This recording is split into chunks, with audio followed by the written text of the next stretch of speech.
Hello, in this video I want to show you how to unpack RAR and zip files using app called RAR on your Black Shark 5 Pro.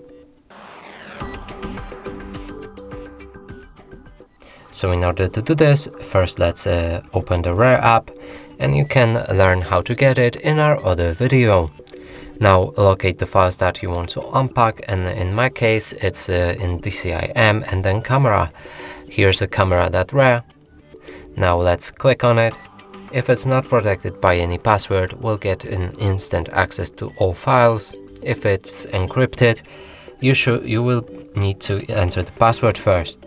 Now let's unpack it by pressing on this arrow pointing up, and that way we'll unpack everything inside this RAR file. So simply click on the browse and choose the destination where you want to unpack these files. And for me, I want them in the movies. Click OK to save that. Here change any of the settings and then OK. Now let's move to the movies folder.